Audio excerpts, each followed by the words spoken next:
it was really interesting to me to see who after graduation chose to make a path or pick a path that was just going to make them a lot of money, and then who chose to pick a path that wasn't. And it was really a stark difference. And I feel like that's kind of and honestly, none of my friends are like pursuing that capitalist dream. I think just the politics of this generation, we've seen the inequality, it's become more pronounced. And it's more and more embarrassing to take those jobs because of how kind of like disgusting they are ethically.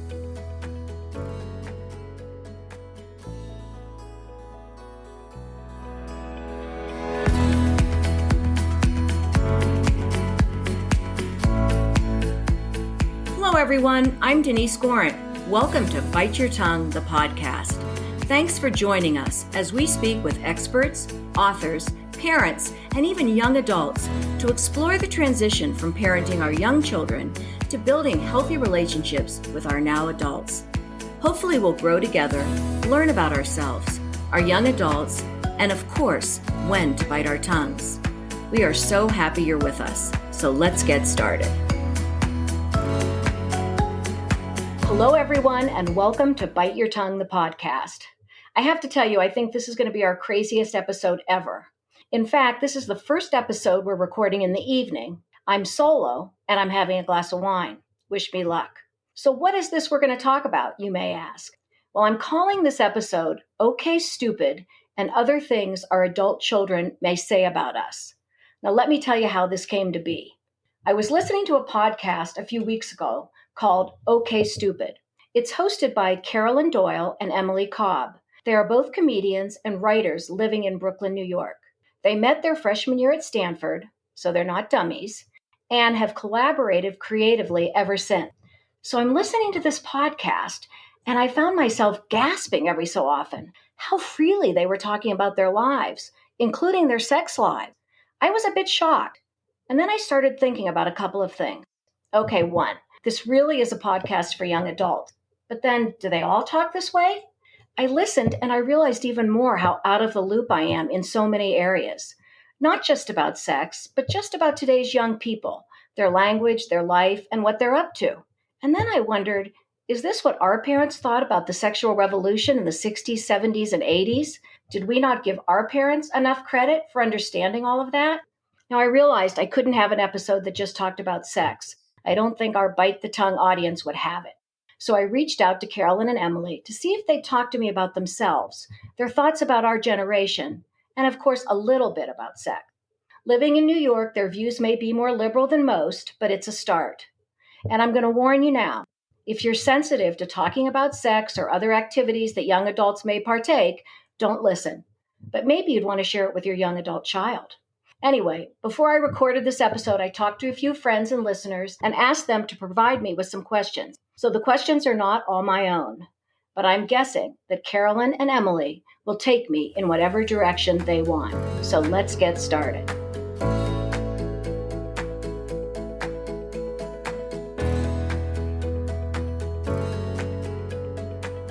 Welcome, Carolyn and Emily. Thank you so much for joining us today and being the spokespeople for your generation. You'll either shock us or console us, but either way, it'll be fun. Anyway, in the intro, I mentioned you're both comedians and writers living in New York. Is there anything else you want to share before we get started? No, I think that just about covers it. We've been friends for about 8 years now. Yeah, we met freshman year of college, and have been kind of friends and creative partners ever since. And I'm so lucky to have her. And where are you guys from originally? Where did each of you grow up? We're both from California. I'm from San Francisco. Yeah, and then I'm from opposite part of California, San Diego. Oh, okay. Very interesting. Yeah. So maybe maybe our California attitude is why we're so open. Is it fair? Could be. So let's start. You guys are both actors and comedians, and you talk about all things current. So just off the cuff, tell me what you, and I guess you can't speak completely for your generation, but I did warn the listeners that you guys are New Yorkers. You're going to be a more liberal perspective, but it's a good start. So what do you think of your parents' generation? Where can we improve, and what don't we get completely about you guys? I guess our parents, they're all boomers, right? Yeah. Okay, I'm 65. Your parents have to be 50s, 60s. Range, yeah. Because I've got kids 33 and 30, so about the same age. Yeah. And we both have slightly older parents, so all in the same age range for sure. Right. Oh man, I love boomers. I mean, what's not to love? I think my parents are especially like a California hippie variety. But I love that and my parents especially, you know, they really tried to do something different than their parents. And I hope, you know, if we continue that legacy, I'll do something completely different. My kids will shock me too. I think it's the natural order of things. And they really do, my parents at least, try their best. But we do find a lot of blind spots. And what are the blind spots? I mean, I'm going to say a bunch of words in a minute, but I want you guys to talk first. So what are the blind spots? My kids and I have a pretty good relationship, but they'll even get embarrassed when I start talking to a weight person. And Mom, you don't need to tell her that much. She doesn't need to know. We sort of have a joke. And it's when we were in Florida, I used to ask everyone about the sea lice. So now anytime we're out together, my kids will look at me and say, sea lice, meaning you're talking too much. Are your parents anything like that? Or does that ever bug you? Well, that's so innocent. I feel like mine is like, we'll go to a Mexican restaurant. My dad will try to speak in Spanish and he only knows one word and it's cerveza, sort of. So I feel like when my parents do it, it has a more racist bent. I've gotten that too when I say to a weight person, so where are you from? Because I'm looking at them and they have such beautiful skin color or something. And my daughter will say, Mom, you know, you can't ask that. So what's our struggle there? Well, one, I think you guys just aren't on Twitter as much. Yeah, I think that there are a lot of rules that get made online without a lot of people knowing about them. And so to us, it seems quite obvious, but it has been something that's been hashed out in front of us kind of in live time. So we understand exactly what the rules are in a lot of contexts. I read something today that said Twitter is like the new water cooler conversation. And you know, we're on it online every day. Like if I'm not on Twitter for a day, I miss so many threads. I miss so many like cultural events, conversations. I feel so out of the loop. And that's a relationship I struggle with too. I don't want to be on my phone all the time. That's what I was going to say. Do you think that's good or bad? Ultimately bad. Yeah, we definitely think it's bad, but you still are missing out on a big cultural moment if you are openly neglecting the things that people are talking about there. I think also, especially our chosen career path, it's a kind of a career launch pad too. That's true. It's getting your face online, getting likes and followers, and that leads to jobs. And so as much as I resist it, I do think I would feel, one, out of the loop, and two, it would put me behind. Okay, so I want to talk about Twitter a minute. So I'm on Twitter. I'm not on all the time, and I don't like to post because I know my kids will say, Mom, why did you write that? Or whatever it might be. Totally. But my problem is, and I'm being really honest, I shouldn't have had this glass of wine before this. I'll find things on Twitter and then I'll share it with my kids. And it begs my memory of my mother cutting Ann Landers out of the paper and mailing it to me, and I'm thinking, are my kids rolling their eyes when I'm saying, did you read this on Twitter or did you see this on TikTok? I mean, I'm a TikTok fanatic, but I just watch. Oh, you are? Oh, I love that. Yeah. It's shocking to me though. I mean, I'm gasping all the time that me too. All these people make millions of dollars and they work 3 hours a week. Yeah. I'm certainly envious. Well, I'm not sure it's all true. See, that's the whole thing. My generation doubts a lot of it. Your generation, in my estimation, oversharing. I mean, there's people on TikTok that every single day they say, hello, everyone, this is what I'm wearing today. And this is the beverage I had this morning. And then I went to my class and then I do this. And I'm thinking, okay, help me understand what that's about. And it's so funny because even we are so steeped in all of this culture too, but we even look down on people younger than us and think, oh my God, they're way oversharing. Yeah, absolutely. I think the boundaries just change so much even by the year. Isn't that interesting? But yeah, like even people like 3 years younger than us were like, why are you posting your every thought on Instagram? Nobody cares. Yeah. Nobody asked for this. Why am I watching it? But then kind of as it turns out, people do care because people like listening and it makes people, feel differently about their own lives. And so if there's anybody who likes it, what's the harm if it makes both of those parties theoretically happy? Yeah, I guess that's true. I just want to say, you say it makes people feel differently about their own lives. I would say it makes most people feel horrible about their own lives. Right. So that's the only thing that really concerns me. Right. Definitely just the constant comparison to other people's lives. Very hard. It takes you out of your own life. But I think it also helps you, I totally agree, but I think it also helps you find people who you wouldn't have otherwise connected with in real life or things that you wouldn't have shared with people in real life. It helps you relate to other people about them online. So I think it's good in that regard. What's good about that? Well, we were talking about this a little bit before, and I'm someone, and I was thinking about this. I pretend like I'm a private person. I would tell you probably I'm a pretty private person, but then I look at my body of work and I'm like, oh, that's actually not true at all. But I guess I do keep certain things for myself. And it is a performance, even if we are borrowing so much from our lives. But so this podcast especially, and I think I had a bit of a panic when we started it because I was like, am I comfortable having this much online? I never post. I kind of don't have a social media presence. You said you couldn't even find me. That's by design. I was a little shocked. I mean, I found when you guys were going to perform in Brooklyn and stuff, but I was like, who is this woman? but yeah, so it's only on this podcast where I really opened up, and I struggled with that at first. And I think what I came around to, and I really believe in this now, is if we're not sharing our experiences, how is anyone else going to learn about themselves? How are we going to normalize this? It kind of just came about between conversations with friends, private, that we weren't putting on the internet. And my friend, former podcast producer Harry, who's our same age, but a guy, so he has different perspectives about sex and dating. And we sort of realized, oh my gosh, we're learning so much from each other. Imagine how much other people can learn. Mm-hmm. Yeah, I think one thing about my parents' generation, boomers especially, is they let shame around sex and so many other things and repression kind of dictate their relationship. And that really harmed me.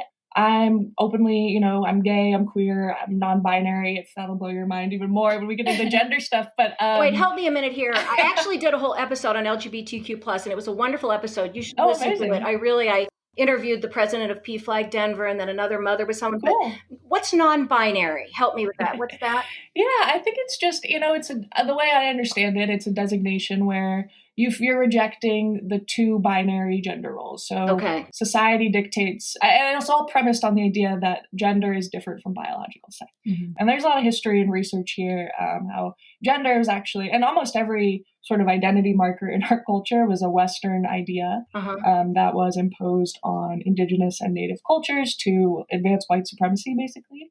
So it's just this sort of idea that you don't really fully identify with either of the gender roles that have been passed down, and you exist in a more fluid space. And what I believe is like everyone's a little male and a little female, and it's just all in a balance. I agree with that too. So for me, that's just been a way of like figuring out who I am. And I'm not too big on pronouns, whatever works for me. But I think it's just my way of understanding that I'm rejecting these societal labels because they've never quite felt right. So what's the difference in that? And the woman I interviewed, her daughter was pansexual. That sounds very similar to me. Yes, I think this is also, and I empathize because, it took me a long time to wrap my head around this. When you're steeped in this culture and it's all you've been taught, it's hard to undo. Right. But yeah, so like sexuality and gender are two different things. Okay. They're often linked, but not always. And pansexuality is just more of like, it's a sexuality instead of like a gender identification. So it's like... So what you identify with versus what your sexual orientation might be. Is that right? Yeah, and exactly. I think pan just means like you are attracted to people's personalities regardless of how they look. Right. I think is what that That's means. what I understood it. It's hard for our generation. I want to be honest with you. We're all trying so hard. It's confusing, and it also changes a lot. As much as we try to stay up on it, I know we're going to say some politically incorrect thing. I'm just praying I don't say it with you guys on the podcast. No worries. Hey, we do that all the time. We don't believe in cancellation. Yeah, no, and like I said, like it took me so long to figure this out myself, and there was so much self-education that went into it also. So, and I really do get it. My parents, I think they've had some questions. Even with like basic stuff about like when I came out to them as gay, which at this point seems, common as gay, but, common as gay. Yeah, but, yeah, no, I get it. I get that we're all learning, and it's hard when it's like my therapist is always like, a fish is in water, they don't realize and you ask them what's water, they're like, what do you mean? It's all I know. Right. Yeah, I mean, I think to add on to that, like a similar thing with the social media, we have spent so much of the past, century or whatever, absorbing TV and movies and popular media about like what relationships are supposed to look like. And sorry, that's my dog and it's trying to stop. Okay, like what relationships should look like and how you should say that you're a woman and exactly the types of femininity that you should be presenting and the jobs that you're supposed to have. And to be able to connect with other people, I think a lot of that has in the past happened online, and find out that there are a lot of other people who don't really identify with the popular narrative, like these straight relationships, you get married, you give up your job, you have kids. And I think that, that's been happening for the past couple of generations where it's like, okay, these kind of stereotypes seem actually really confining to me and like not something that I want to engage with. And so you get to Well, and then a lot of that question too every is single like one of those things and figure out looking exactly at our parents' choices and Right. seeing in a lot of ways how that hasn't made them happy or satisfied. Well, I just always wonder, you say that, and we said that about our parents' generation. Totally. Right. I think this is just the curse of life. Yeah. Yeah. Is your generation going to look back and say, okay, we're going to do it different. We're going to now stay home and wear our aprons because we don't really like what happened to our, I'm sort of. I hope my children blow my mind. I'm always looking for that. I think I'm always trying to challenge my conceptions of things. I love what you just said, Emily, right? I want to make sure I'm hearing. Yeah. You guys have very similar voices. Thank you. We have gotten that on the podcast. You do. I'm struggling with who's who. What you said was really interesting. And here's how I'm going to phrase it. When our children were born, we held them in our arms. And within about a second of the baby being born, you have dreams of who they are and their life. Mm-hmm. And when they hand you this little girl or little boy, that's what you imagine. It's not like you say, okay, she's going to be a doctor or he's going to be a whatever, but you imagine there's this dream in your mind or something. Okay. You love them like more than you could ever imagine. And when our kids were born, the whole concept or the whole gay, lesbian, non-binary, all that was just beginning. Like in high school, in my high school years, quote unquote, nobody was gay. Do you know what I mean? Probably half the class was, but I just mean no one talked about it. So through my growth years from say 30 to 65, it's changed dramatically. And so you guys are in a world where when you have your baby, the choices are endless for that child. You're not going to almost not see them as a boy or a girl. You're going to see them as a person. Yeah. And that's really different from what we had. Does that make sense? Oh, yeah, completely. And I think there's been, even gradual, less radical moves in that direction. Like there was that whole thing when we were growing up about like, don't give girls just Barbies, like give them Legos. And I think we've always been like wrestling with and adjusting the lines of gender. It just has kind of looked different. But I think what I'm trying to say is that's why it's been harder for us. When our daughter decides to do something completely like let's say your child decides to be transgender or change their gender. As a parent, you have to mourn a little bit the daughter or son you're losing and come to accept the son or daughter that you now have. Does that make sense? Totally. And I think also like, we're not parents. And I think maybe we did this sort of reckoning with our parents throughout our adolescence. And if we even become parents, I mean, that's probably another issue we'll talk about. We will have to reckon with that too. But I think I was actually thinking about this recently because my parents have certainly, my conception of them has changed. And oftentimes they do not live up to what I want them to be or what I imagined them to be when I was little. So I feel like I have mourned that. And I think I did that at an early age, like mourning that my parents are people too. Mm-hmm. And I did have them on a pedestal. So I was coming to terms with that by thinking, oh yeah, I did this for my parents and I'm pretty sure they can do this for me too, even if it's going to be challenging. That's true. Yeah, no, I think you're right. It's just getting there. All right, let's move on now. And I want to throw out some words. And when I say them just completely in terms of relationships with adult kids and their parents, okay? Uh-huh. Boundaries. Oh my gosh. I think this is, I guess, should we explain our relationships with our parents? I'm very close with both of my parents. My parents are still married. Is that a marriage I want to emulate? Absolutely not. Wait, what did you say? I missed that second part. It's like, is it a marriage that I want to have or emulate? Absolutely not. Mm-hmm. But I love them very much. I have great individual relationship with both of them. I talk to them either text or on the phone almost every day. Mm-hmm. And Caroline? Yeah, I'm very close with my mom. We talk a couple times a week at least, and I've been estranged from my dad for 5 years. So talk about boundaries. I'm an expert. But I do think, It's so funny that you mentioned this because I just scheduled an episode with Carl Pillemer. He's a professor at Cornell and the author of this wildly popular book called Fault Lines. Mm-hmm. And it deals with both estrangement and how to mend those relationships. I haven't recorded the episode yet, but I'll let you know when it drops. But anyway, tell me about boundaries. What boundaries do parents step over that would make a kid want to be estranged from them? Well, I'll just share my little piece with my parents. My mom is so funny. I definitely get that from her. And in many ways, I'm like, if she was born in a different time, she would be the one pursuing a comedy career. But that means that my family, no boundaries, never. We were very codependent. I was raised very codependent. Moving across the country from them has been like crucial in individuating myself and getting a little freedom to like figure out who I was outside of the family. But okay, recently my mom and I got into an argument because I feel like she always comes to me for emotional support, typically about the other members of our family. And I know she has friends. It's not like, I feel like maybe dads don't have as many friends, boomer dads. My mom does have friends, but then she does confide in me about family matters, which I find kind of stressful because then I'm like, I don't really want to hear you talk about my dad. I can't be neutral. So that's one of my biggest boundaries is like, how can I, tell my mom that I really don't want to hear about some of her more personal issues that she should be talking to with her friends. So how long have your parents been apart? My parents have been apart for since 2013. They got divorced when you were in high school, right? Yeah, and freshman year of college. All right, let's go to the next thing, money. Okay, great. So what are your thoughts? So I just read an article that said the number one issues adult parents have with their kids is money. They're still supporting them. They're still paying their cell phone bills. The kids want to live the life that they had, whatever. Are there any issues that you, and this is just isn't you guys. I want you to look around at your friends and such. Are some people living a life they might not be living because their parents are helping them? Mm-hmm. Is that hard for the people that aren't getting the help? How does money play into the relationship with the kid and the adult, parents and the adult kid? Yeah, we both went to Stanford. I feel like most of our classmates come from money and do have a lot of parental support. Yeah, we definitely noticed, at least in the first couple years after school, that a lot of our friends' parents were paying their rent. I don't know how much. I mean, my mom helped me for 3 months, and then I started supporting myself. Yeah. And I was kind of working for a lot of my money in college, but just to pay rent and stuff. And I was happy to be financially independent. And I feel like I don't know how many of my friends still rely completely on their parents. We're getting into our later 20s. So I think most people have jobs that support them more. Yeah. This is Emily.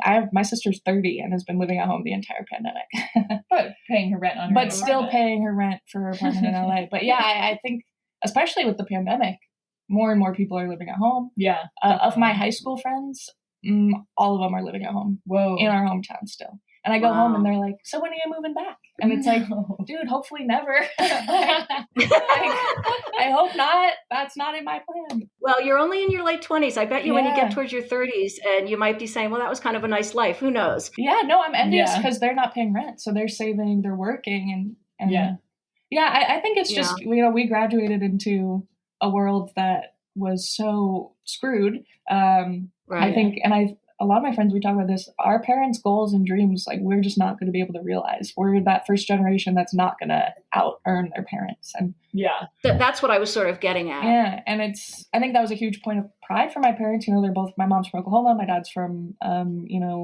Illinois. And they both were like, yes, we made it. We're moving to California. We're more successful than our parents. We're living their dreams. And it's weird to be like, I might not. I might not do that. Right. And they sent you to Stanford, which, is every parent's dream. So they go, oh, my daughter went to Stanford. And now I sent her to Stanford for 4 years. I paid $500,000 and she wants to be a comedian. Yeah. I mean, God, my parents are too supportive. They can do well to be a little more stern. But I think the potential is there. Yeah, it's an investment. No, I know. I'm joking when I say that, but there's a lot of parents that might say, what the heck? Oh, definitely. And many of our classmates, are not living rich independently now. Yeah, for sure. Right, yeah, a lot of people we know have, it was really interesting to me to see who after graduation chose to pick a path that was just going to make them a lot of money, and then who chose to pick a path that wasn't. And it was really a stark difference. And I feel like that's kind of who I stay and honestly, none of my friends are like pursuing that capitalist dream. I think just the politics of this generation, we've seen the inequality, it's become more pronounced. Yeah. And it's more and more embarrassing to take those jobs because of how kind of like disgusting they are ethically. That's really interesting. So money plays a whole different view in your generation than really it did in our generation. We definitely are in like sort of an artsy enclave, but definitely like none of my friends work in a consulting firm. If someone I knew was like working consulting or in law school, I don't know if we'd have much in common. Right. We're just working. Well, I don't know about law school, but I think just these big like tech or finance jobs I know what you mean. take. It's like we just well, and also we know enough about those people. They're not happy. Yeah, that's true. What is happy? I feel like every day I wish I my friends and be creatively challenge. But this is something my dad loves about me living in Brooklyn. My dad's like, it is amazing. You live within walking distance of your 10 best friends from college. You found a way to live the dream. And, we have lots of private struggles that he doesn't know about. But from my parents' perspective, it's like, you're extending your adolescence. That's awesome. Really? I feel like I'm a grown up here. I do too, but it's it's weird that we live, I can walk to your house whenever I want. It feels like senior year of college, sort of. Yeah, but only the good parts. The good parts. I was going to say, don't you feel more responsible than you absolutely, did in college? 100%. Yeah, I lived in New York for several years after I graduated. My husband and married my husband there and blah blah blah. Eventually, we moved to Denver, I still remember those years as fabulous years. But I was working really hard. Mm-hmm. Yeah, that definitely is what it feels like now. I think we're really grinding. Yeah, well, and it's you have two jobs when you pursue something creative on the side. Yeah. Right. Your job for money, your job for creativeness. And then... Yeah, Caroline, works so hard. Well, thanks.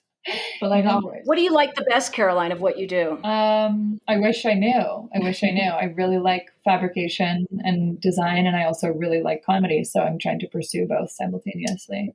And I'm very happy doing it for the most part. But yeah, we actually and we'll link you when it comes out, but we just made a web series about using Caroline's furniture building, ability, and we made a comedy show about Okay, so send that to me because I'll share it. It's an HGTV parody. Yeah. Oh, I'm gonna watch it. We'll send it to you. My generation loves. Oh my God, we do too. So does ours. Okay. That's what we have in common. Yeah.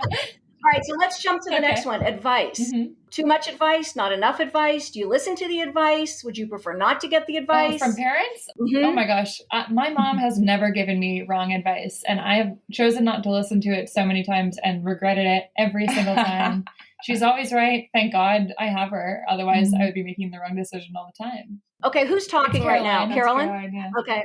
But yeah. Okay, good for your mom. I'd like to meet your mom. I think always right. This is Emily now. My parents don't really give unsolicited advice, and I think that's why I'm more receptive to it. I'll go to them. One thing my mom is my best romantic comforter. I'll go to her with a heartbreak, and she'll immediately be oh, honey, it's a part. It makes me feel connected to someone who's done it before. She knows, she's survived. And I do really take comfort in that. Yeah. But yeah. Well, that's pretty good. Because that's one of the things I find most kids say they're getting it too often or, whatever. So it's really great. I think our parents are just pretty laid back too. Yeah. Our parents have no control issues at all. They're both very supportive of whatever we choose to do. But my dad's mom was very hard on him. And, he carried that with him his whole life. I think that's why he's so laid back with us, because he had a real chip on his shoulder. Yeah. But now that she's gone on, he is quoting her all the time. So... Isn't that interesting? So something stuck, yeah. I feel the same way about my mother. I was always like, I don't want to hear it. I don't want to hear it. And I look back now and think everything she said was right, and I didn't always listen. I really wish I would have listened. There are some lessons you really have to learn for yourself. So, it's your right not to follow the advice and figure it out too, I think. I guess. All right. So I was listening to one of your podcasts, and I want to tell you, I stopped a couple times and just asked. I can't wait to hear. I said, how can you guys talk so freely about your sex lives, masturbation, these really intimate parts of your life so freely? Yeah, I think it's a great question. I will just set the stage here by saying that it's not like I was totally comfortable the whole time. I still wince at the word masturbation. It's not 100% easy for me. But I was so excited. I think it kind of came naturally to us because we had originally had a dating podcast. And when COVID hit, we needed something to talk about that didn't involve having dates over Zoom because that just wasn't really doing it. And so we started talking about sex instead because we were all having really interesting experiences with it at the time. And we all wanted to learn more. And so we started reading books and talking to a lot of people and talking to experts on different things. And learned a lot that I wish that I had known when we were younger about sex and biology. And not talking about it, I think, created this culture where everyone was feeling the same thing, but no one's saying it, so you don't think you're normal. Right. And also our generation is all on antidepressants because of social media. So we were all having similar sexual issues, dysfunctions because of this medication. And so I think it was I'm not weird. Like, this is now like a normal part of human functioning, I guess. Yeah. It was... I guess I can understand talking to good friends about it. But as I was listening to this, and I think someone mentioned they were autosexual, and that was the first time I ever heard that expression. And I said, what the heck is autosexual? And I've asked several people, and everyone looks at me dumbfounded. That doesn't exist, Denise. So why don't you say what it is? And then the other thing I want you to talk about, oh gosh, why can't I remember this? The 1800s, what they called, you guys say the F word every other sentence in your podcast. And I never heard the F word till I moved to New York City from my little town of Ohio. But you were coming up with different phrases for the F. And there was one from the 1800s, like, I want to say perpendicular relaxation, or what was it? Horizontal refreshment. Was it that one? Horizontal refreshment. I think perpendicular relaxation is that's the same thing. Yeah, that's pretty much. That's vulgar in 1800s. Yeah, you're all so goofy. What was the first question? The autosexual. Oh, the autosexual. What's autosexual? Yes. How can you talk about this also? Yeah, I do think that autosexual. So we had a friend who's kind of kooky, and I think that was kind of said in jest. But I guess it's the idea that you are turned on by your own body. And I think, I understand this now is like sexuality has become so fluid that, if you're, maybe it's like queer to an extent to like admire yourself. But as far as anyone I know who actively practices that, I don't think that's much of a thing. I think that could be more of a descriptor of a way that you're feeling more than a but there is identity. And like, I don't identify as this, and I don't think you do either, but there is a phenomenon called asexual, or like aromantic. Yeah. And that is a smaller community, and I can't really speak for it, but it's like the idea that you don't have sexual urges. Right. I've heard that. Asexual, I've heard that even was in my generation, believe it or not.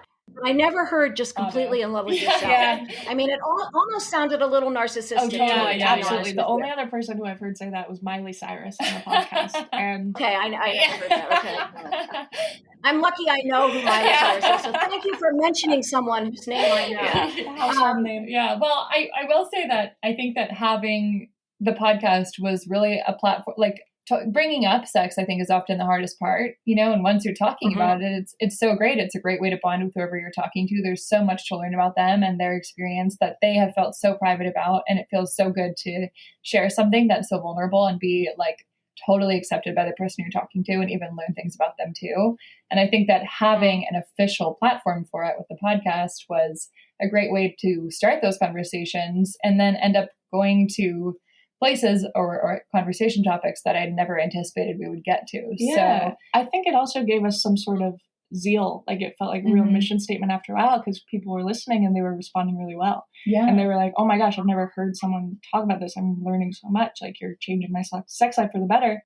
And so then I think we began to feel like, oh, we're doing a real service to the community, even if it means pushing through discomfort. Right. No, that makes perfect sense. And sometimes I do think when people are in their car on their walk listening to a podcast, they really think it is just you and them. Yeah, definitely. It has like an intimacy. So there's a little bit of, I listen to a lot and I think, okay, they're really just talking to me. And, it's audio. So it's like they can't see our blushing faces or anything like that. Right. But also I think part of it too is like, I really believe in like reclaiming shame. Like what do you find shameful and like, why do you feel that way? And how can you take ownership over it and make that like something that's powerful to you? Yeah, there's just no reason to live with feelings like that. And I think that was born of like being like extremely internalized homophobic and internalized transphobic, and then realizing like, oh shit, the stuff that I'm uncomfortable about is exactly what I need to investigate further. Totally. So that's interesting. So I did reach out to a few people. I think I told you guys this, and I asked them for some questions.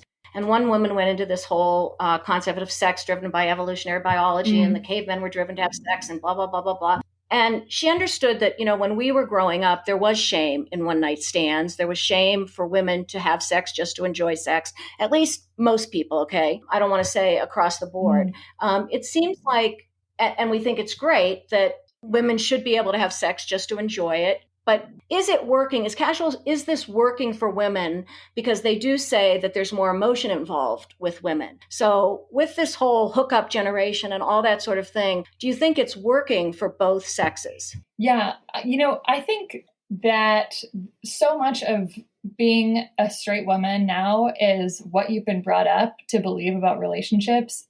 If you just look at rom-coms, like I can't think of really anywhere else in my life besides maybe some conversations with my mom or friends of my mom where I learned anything about what relationships were supposed to look like or how interactions were supposed to be. And so I took in so much of my understanding about relationships through the media. And I had this expectation that you meet someone and they have to, be obsessed with you. They have to think you're hot and beautiful and all this stuff. Otherwise, you're like, what's the point of being a woman if you can't fulfill the fundamental task, which is to, sweep a man off of his feet. And so I feel like when I was in school, Audrey Hepburn. Yeah, you know what I mean? Where it's like so much of your job as a woman is to be somebody who people fall in love with. And so, I identify as gay now, but I've had sex with men, and a lot of that is like the performance of making sure the man enjoys it, which I think cuts across gay, straight, all types of. Yeah. But, and so when I got to college, I was having sex for the first time. And so I was really having fun sleeping around, and I, had sex with maybe one or two people within, I don't know, a quarter at school. So 10 weeks or whatever. And I was talking to an older mentor about it, our mutual friend, Tara McCullough. And I was like, do you think it's bad that I had 2 one-night stands this quarter? And she said, I used to have a rule for myself where I was only allowed to have one-night stand per quarter, or else I would think I was a slut. And then I realized no guy would ever have that rule for himself, nor would anyone ever have that rule for a guy. And so I threw away my rule and I just get to have sex with whoever I want. And that was honestly a huge transformation for me in how I thought about sex, because it's like, when you put it in such simple terms, of course you would never hold a man to that standard. And so I think it's a combination of managing the expectations you're supposed to have and not necessarily the ones you do have, and also removing that, gendered shame from it. Casual sex is awesome. Well, that's what I was going to ask. Is casual sex awesome for a woman when usually they say a woman needs more emotion to really make the sex good? I had an awesome time having casual sex. Yeah, and I do also think that's what I think. It's a different mindset. Yeah. I think it's a different mindset. And there's also, men, boys who want more emotionally fulfilling. Yeah. I think, hookup culture, and there's a lot of fuss about it. And I do have friends who want relationships and can't seem to find them. And I also have friends that are, jump from relationship to relationship. So, I don't know if there's one answer here, but I think it's just about people, expectations, who you're going after. If you want a relationship, maybe don't go for the frat boy who's never had a relationship in his life. It's just another example of picking the form within the media or within the genre that is best for you. It doesn't have to be relationship or no relationship. It can be anywhere on the spectrum. But both you and me, we are pretty much long-term relationship folk. Yeah, in recent years, definitely. Interesting. Let's go to living together. Okay. Again, my generation was on the beginning of living together. I don't know if your parents lived together. Many of my friends lived together. I did not, because I thought my parents would drop dead. I sort of feel like it's happening. Even if you don't know the person very well, people move in together for financial reasons. Yeah. And I see a lot of people, let's see, if we move in together, then our rent's $2,000 a month. It's only $1,000 a piece. We can get a 1-bedroom. Yeah. And the relationship doesn't play as much into the living together. Do you think that's true or not? I think definitely that's just the economic reality is like, if you have to have a roommate, might as well be, someone you feel completely comfortable with. Yeah, it's definitely better than having a stranger from Craigslist. And you're going to have someone most of the time. See, I always felt if you live together and you care about someone and then you move out, it's almost like a divorce. Do you want to put yourself through that? I mean, I definitely think it's a step in a relationship. I don't know anyone who's treating it that casually. The pandemic really hastened that for us. I was seeing someone at the time and we were in no means ready to be living together, but everything was so uncertain. We just sort of wound up in this situation where we were living together for months and months and months, and we have since broken up. But we also have friends who, did the pandemic move in, realized, this doesn't work for our relationship, and moved out, but continued to date. Yeah, that's really interesting. I think it is all about the mindset, and I really respect so much of your mindset, because I think what you're able to get rid of is the shame and the angst and the sort of what other people will think. Yeah. God, I mean, it's a work in progress even for us, but hopefully, shame doesn't feel good. I mean, I really just don't think that anybody does care what we do. Like, I do think that all of our friends and our generation is pretty open-minded, so it's pretty easy to make these decisions because everyone is really supportive for the most. I mean, who I'm friends with. And you're not living in your hometown, so no one really knows. That's true. Yeah, we also live in New York City, where I think it's a different reality. That was my favorite part about New York City, the anonymity. You can be whoever you want to be at any moment of the day, anywhere. Yeah, that is super true. Sometimes I'll tell white lies to strangers. Yeah. Exactly. I used to sit on the bus and have conversations with people that I would never have sort of, I knew I'd never see them again. They knew everything about me. The pre-podcast. Anyway, that's what the podcast feels like. I guess that's true. You were talking about media, and I still remember when my daughter was about 13. She's a little older than you, so she's 33. And she would be watching Friends all the time. And this was, this is my Ohio. I live in Denver, lived in New York, but I was brought up by my Ohio mother. And I used to watch Jennifer Aniston and Courtney Cox, whatever their names were in the thing, Rachel and Monica, I guess. They would go out, they would sleep with someone. The next day they would come home, everything was fine, blah, blah, blah. And I used to say, Katie, I know you're watching this, but no one has apartments like this in New York. And when you sleep with people, make good choices because you don't feel as good as Courtney Cox does when you come home. But maybe that's not true. Maybe the times have changed and it's okay. Look, I think that you can definitely feel hurt by a one-night stand. I mean, the stakes are definitely not zero. Like, you still need to have safe sex and know what you're getting into and not set your expectations in an unrealistic place. Like, I've definitely been burned. It's not all been great, but I think it can be really fun. Not to bring this buzzword back into it, but I think it is about knowing your personal boundaries. If you're in a place where you can handle something that's more emotionally flimsy, go for it. I think I've also, not known what was good for me and gotten hurt. Yeah. Learning experience. Both are valuable. Right. Well, that's why you're all on antidepressants and in therapy. Yeah, literally. All right, let's talk about relationships in marriage. Mm-hmm. This is just my observations. I'm nobody, okay? I'm just an observant person, I think. There's a whole group of very traditional kids getting married, 28, 30, 35, having kids, buying their house, very traditional. Then there's the other half that either just live together for a long time, don't get married, don't want to have kids, or want something completely different than their parents' generation. Mm-hmm. How do you see things moving in this generation? What's your generation feeling about the whole traditional marriage thing? Yeah, we have classmates, high school and college, who are married and have kids by now. Yeah. Caroline and her boyfriend have a dog. Yeah. I'm still pretty sold on marriage. Everybody has a dog. Yeah, that's true. Yeah, it's good.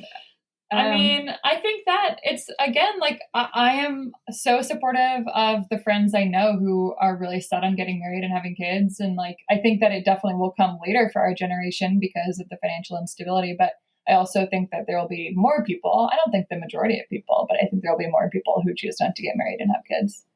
Yeah, I guess I can speak to this. I recently was in a non-monogamous relationship, and ultimately it didn't amount to much. We were quite monogamous, but what I really liked about it was there was a freedom. Like, we acknowledged the reality that we were young and we were attracted to lots of people and that we probably weren't going to get married. And so it just gave this freedom in our relationship where we could talk openly about these things that otherwise could, like, be very taboo. So it was, like, normalized to have crushes. We could be like, oh, I think that person's kind of cute. And instead of getting really possessive and jealous, it made us both feel very empowered. Mm-hmm. And we never felt like we were keeping anything from each other.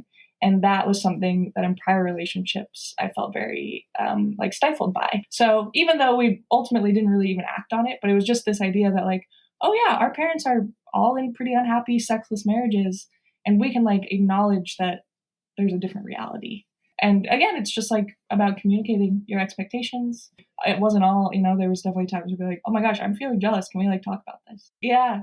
And is this something you told your mother about, your parents about, that you were in a non-monogamous relationship? My mom loves it. My mom is like, that's the way to go. Like, my mom, like, I think, if she could do it again, maybe she would do something like that. Interesting. But yeah, I mean, and I don't even know if my next relationship I'll want that. It could very well change. But I think marriage, as I've seen it play out, doesn't seem very fun. And a partnership is appealing to me. Mm-hmm. But I also think you could have, like Caroline is a life partner of mine in many ways, so true. Like, I think we're getting it from more people, and I think it's a good thing. Yeah, there's a lot more opportunity for emotional intimacy, I think, in far more relationships because you have the language and ability to get really close to people in a way. And it's like, we're not having kids, so our friendships are our most, like, meaningful relationships. Right. But yeah, I do think I want to have kids still. I mean, I love children. But we can be fertile for, like, another... Yeah, and then, 12 years. I'm probably going to end up with a woman. It's like, well, we'll have to adopt or something anyway. So I don't feel as much of a time clock. But But yeah. My big thing is the government should freeze every woman's eggs at 21 so they can have kids whenever they want. Yeah, it's so unfair that there's a clock. Yeah. And it's so expensive too. I have a friend who's in her 40s and going through that now, and painful. And that's a really interesting idea. I wonder if everyone could have longer careers. Everyone should have their eggs frozen 21. Right, that's when 18 to 21, whatever. And then you can decide whenever you want. Because we're not even getting any career traction until our 30s. Yeah, exactly. Exactly. Yeah. Okay, let's go to the workplace. So when I grew up, I was trained. My dad was an entrepreneur. He grew up with nothing, built a company. His thing was work, work, work, work, beat your boss to the office, be the last to leave. And I sense this generation values work-life balance so much more. Yeah, I certainly do. Yeah, I mean, I think it's impossible to come out of COVID without valuing your personal time a little bit more. I'd never had that much of it in my life, and I felt like a new person. Yeah, pandemic, and I think especially as I'm pursuing these creative careers, my day job was not challenging, stimulating. It was not like I didn't feel like I owed them anything more than showing up. And, it was like those were the hours that I was staying alive. And then the other hours I'm doing what I actually want to do. And so that time obviously was going to be more valuable to me. But yeah, I think this kind of goes back to this turn away from capitalism. It's like, why should I put my body on the line for someone who is not caring about my personal life, who's not giving me benefits, who's giving me a fraction of what they're making, and I'm doing all the hard work. Right. It's very difficult not to be cynical of the mainstream labor force when you're so clearly just being like abused for your time. But I mean, I miss the community of an office. That's sort of like the only community that we have in modern culture is like your work. Well, wait a minute. How about your 10 friends that live a block from you in Brooklyn? Yeah, definitely. Yeah. Well, I feel I have plenty, and I have the comedy community, and otherwise you look around and so many people are lonely. Yeah. And then they turn need to the internet. Happy hours. So I want to ask you one more thing when you talk about the non-materialistic and all that sort of thing. Are you ever afraid you're not going to make rent? Or also the thing that, as I'm moving towards retirement, healthcare, all that kind of stuff plays into what kind of job you can get. How do you guys deal with all that? Oh, man. Yeah. I was just unemployed for a couple months and I started a new job on Monday. And and then my online shopping addiction. I mean, I think there's just, in general, there's like a sense of the now and the present is way more prioritized because we don't even know what the world's going to look like in even 10 years. Like, is everything going to be on fire? Is it going to be flooded? Climate change has made the future so, it's all uncertain. So I do think in so many ways, our generation is turning to the now, for better or for worse. Yeah. All right. You guys have been terrific. I always end my episodes with our guests giving 2 or 3 pieces of advice.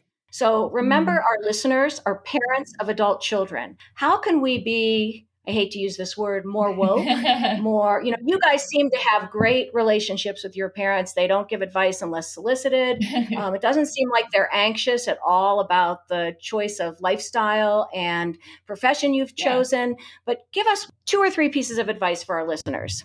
One thing I would really love if my mom wasn't so defensive immediately, because really when I'm trying to educate her, talk to her about things, it's an act of love. Like if I didn't love her, I wouldn't be taking the time to explain my point of view. So I would love, parents, keep an open mind. Things are different and wild and weird, but just because you've always done things one way doesn't mean that was a good way or the best way or that it made the most people happy. So I think, truly be open and be ready to learn.